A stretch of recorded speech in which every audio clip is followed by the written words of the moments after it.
Welcome back to another episode of the Motions for Mindfulness podcast, where we file motions in court and in life to better serve our clients. I'm your host, Bethany Allen, a member of the 2024-2025 Missouri Bar Leadership Academy class, and I'm excited to bring this special podcast as a series, a part of the Leadership Academy's efforts to raise awareness and inspire during Wellbeing in Law Week, which is May 5th through 9th. Sponsored by the Missouri Bar, the initiative aligns with a national movement led by the Institute for Wellbeing in Law, which seeks to help lawyers not just survive, but thrive. Today, we're focusing on physical well-being, which includes not just movement, but also sleep, nutrition, and overall health. Lawyers are known for their long hours, high stress, and demanding schedules, often sacrificing their physical health for this work. But the truth is, neglecting physical well-being just doesn't impact us. It affects our clients and the quality of legal services we can provide. Today, I have two of my Leadership Academy members and classmates, Courtney, Klaus, and Craig Lowe, here to discuss this topic. And so I'm going to dive right in. First, I want to ask you all both what you do in your profession right now, in the legal profession. I am a commercial litigator at Polsinelli in Kansas City. I'm a senior public defender with the Missouri State Public Defender's Office in Carthage, Missouri, handling serious felony cases. Awesome. I kind of want to talk about the connection between physical and mental well-being, right? Because they can kind of go hand in hand. The ABA released an article about the importance of movement, and the article highlights how even a 20-minute walk can improve mood for up to 12 hours. How does movement help lawyers manage stress, stay focused, and serve clients more effectively?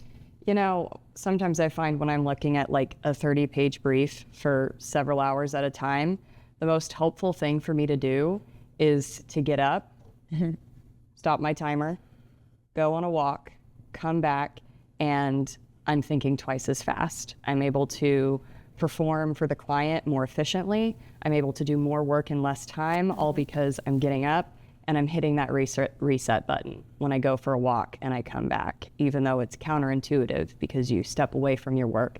Sometimes you need to step away in order to best do your job when you come back. Right. As an attorney, we're dealing with other people's problems. I'm dealing with people who are incarcerated, people who are facing basically the rest of their life being changed in a negative aspect, and just being able to step away from that heavy load for a while can help me come back with a refreshed perspective, getting out, walking, admiring the bird and the tree for a few seconds can really help me have a refreshed perspective and think things that I didn't think about the first time around. Awesome. Yeah, that's very true. And I think how you all are talking about kind of integrating that into your workday is also important, because many attorneys say, oh, I don't have time for this. I have a million cases to work on. I have a million things to do. So I think that those are some realistic ways that attorneys can integrate that into their everyday lives and still kind of manage their workloads, right? And manage their cases. But outside of just, that physical exercise, let's kind of talk about the role of sleep in legal performance and how important it is as lawyers for us to have that, right? There was something released by the Vital Guide for Lawyers that about prioritizing well-being, and it emphasizes sleep as a foundational for performance. How does lack of sleep impact a lawyer's ability to focus, think critically, and make sound legal decisions?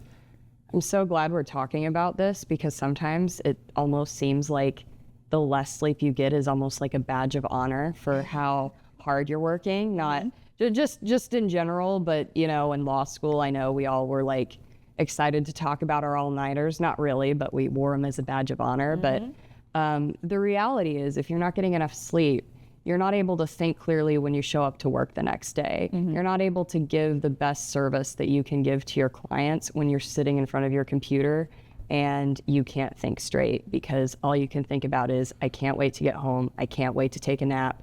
Can I take a nap? When can I take a nap? I need to go home. So I think it's really important to get enough sleep to show up that next day. And anything that you take from your cup the night before, it's not going to get refilled the next day if you're not getting that sleep. Anything you want to add, Craig? Not getting enough sleep can have severe impacts on your cognitive performance. There's plenty of studies out there that show it's the same as performing under the influence of a few drinks.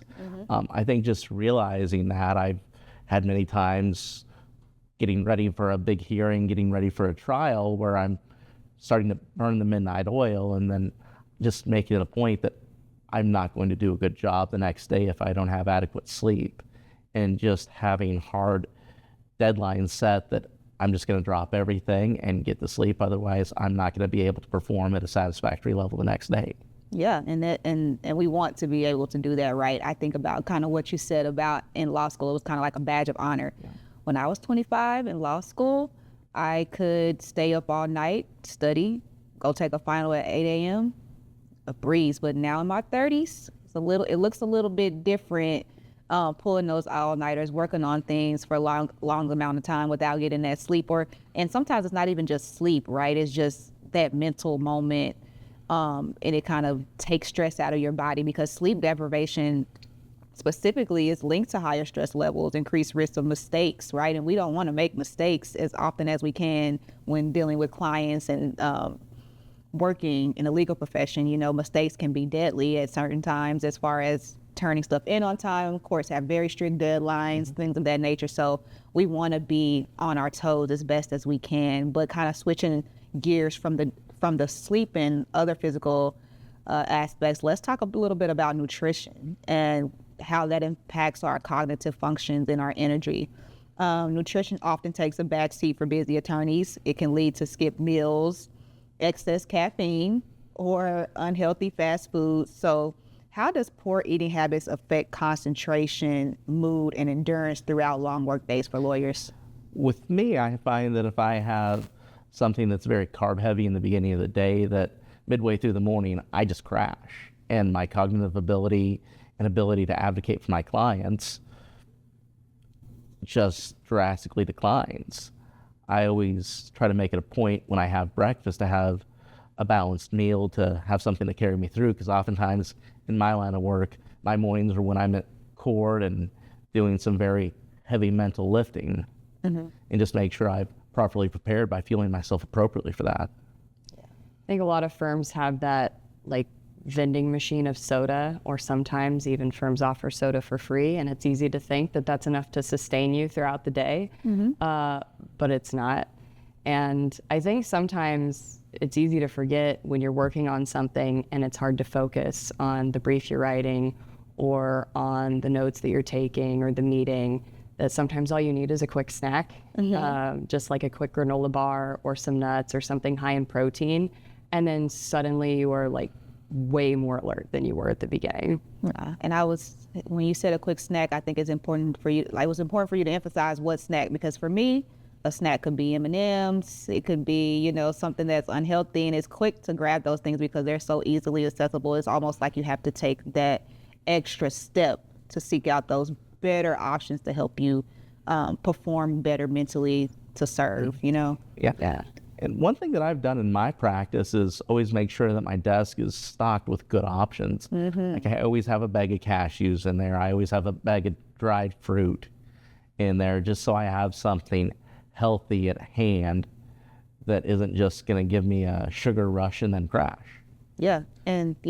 I also, packing meals in advance, doing a little bit of meal prep on Sunday is helpful, because sometimes I have late nights at the office, working, researching a legal question, and I get home and I have like no motivation to make dinner or pack a lunch the next day. If we've got meetings that run through from like 11 to 1, it's hard to take a second to eat. And I think like doing some meal prep, doing things that make it easy to have a quick, nutritious meal when you're rushing around trying to perform client services is really helpful at staying healthy and focused. Yeah, I would agree.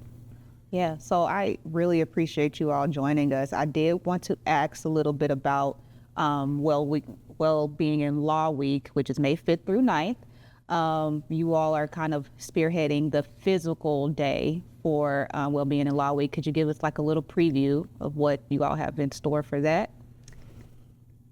Yeah, so we're looking at programming that's going to encourage attorneys to engage in some of that movement that you were talking about at the beginning.